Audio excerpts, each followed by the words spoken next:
Good afternoon. My name is Mandy Offerly, and I'm with the Cedar Key News. I have with me Susan Rosenthal, current member of the Cedar Key City Commission, who is rerunning for her seat now for the next 2 years. So, welcome, Susan. Thank you. Okay. Let's take a moment and reflect upon the self-introduction that you wrote for us. Is there anything now that you'd like to add to that you may not have had a chance to write at the time? I'd like people to understand and know me that I was an Army brat. My father was in the service for 30 years. We moved all the time. We were constantly moving from one state to another, to Germany and back. And I learned to be very independent, because when you're a military child, you had to be able to be quick, make friends and lose friends, but be independent, because that's how my father taught us to be, is independent. Sure, sure. Being a part of the community is important, and especially when you're in a commissioner's seat. What is it that you've done to help or to assist or to make better the Cedar Key community at large? Well, one of the things people need to know is I'm a member and a board member of the Arts Center. I'm also a board member of the Lions, and I am also a member of the Cedar Key Women's Club. Each organization, we work to bring money into the community. And I'm very proud of the fact, especially the Lions just recently, we gave them money to redo the gym floor. And I think that was exciting that they did a ribbon cutting and we were there for that. The Women's Club, we do a lot for the community. The Lions also, we give 3 scholarships out every year to the children. And that's one of the things that I think is exciting, because I'm on the scholarship committee and I get to see the children and what they write. Sometimes it's a little bit hard when you have a vocational training scholarship, and just to get the children to understand what it is to do a vocational training is hard, and you're pulling teeth a lot of times. But everything that I work with, we bring back to the community and give back to the community.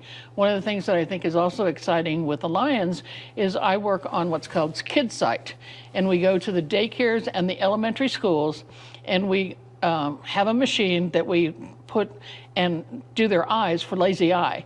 And that has helped quite a number of children, because if they're referred, then they can get help with that lazy eye. And that's important, because when I was growing up, we didn't have this. And we now have a machine that automatically will refer them for lazy eye. So I think that's exciting. And we'll start back with that January of next year, going back to the daycares and the elementary schools. Oh, that's a wonderful commitment.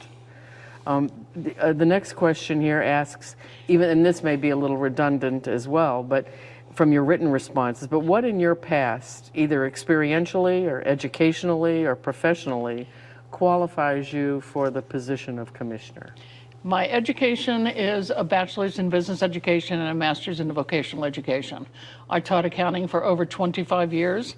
I also ran junior colleges, private junior colleges, and I was able to have the management style with that on each college and school that I worked with. I was able to work as a manager, and that's the exciting thing, is that's taught me what I needed to know in the area of what's a good manager, how to deal with things, and even how to look at a budget.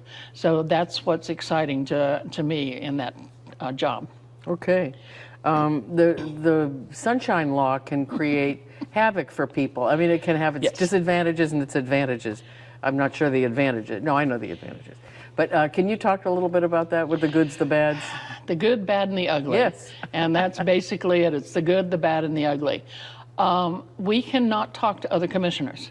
And that's a frustrating thing, because there's sometimes you do want to talk to them, but you can't unless you're at a meeting.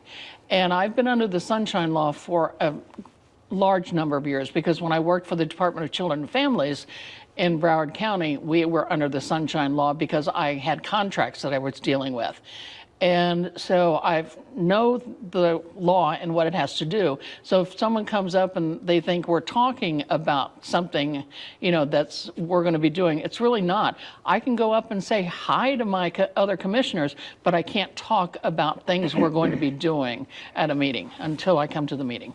And I call it the good and the bad and the ugly, because I hate the Sunshine Law. I understand. How important will the time that you've already spent on the board assist you in the next 2 years? How important is that time? It's very important because I'm still learning. This is the thing you have to understand. You don't come into a commission position knowing everything. So it's still a learning process for me. And the things I look at is how can I help the city? And how can I help the homeowners? And how can I help other people in town? Because we have to be able to provide for everybody. And that's a situation as we continue, we need things, especially grant writing. I think that's the most important thing. And I don't feel it should be on our department heads to do the grant writing. I think we need to hire someone, either part-time or full-time, to do grant writing because there are things out there. We need new equipment. Just last night they were talking about the fire engine. It's over 30 years old. And the chief is working on, getting a grant. But we also have other things that we can go for, equipment, police training, police equipment, just different items that we can provide with sea level and with flooding and things that we need to get done here in Cedar Key. Okay. Some people think that just getting on the board without any experience or prior knowledge is okay. On-the-job training's just fine. What's your response to that? I disagree. And I did not have any knowledge when I came on. I've got the 4 years behind me, but when I came on, you have to be able to research, you need to talk to people, you need to be at City Hall, you need to see what's going on and finding out what's happening. When we lost our city clerk just recently, the one thing I did is I decided to go in and work every day in the afternoon answering phones. And then if they were gone, I would come in and sit with them for the full day. It's very interesting to sit there and listen to what's going on at City Hall because you do find out a lot of information. And I think it's important that you have to be involved with the department heads as well as with the city. We should require that out of new commissioners. I believe so. Let them answer the phones because you get phone calls that are just unbelievable.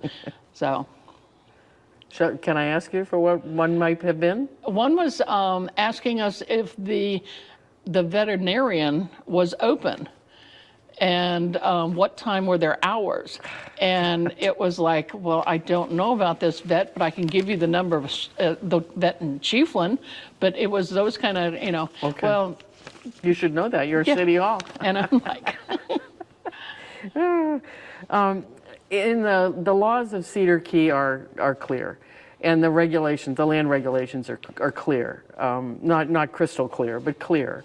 And people yet ask for variances. What is it that, how do they relate to one another? What's major, what's minor, can you talk about that? Well, one of the things I look at, especially with variances, is some of the laws that we do have, they'll coordinate and be the same, except one may be a little bit different.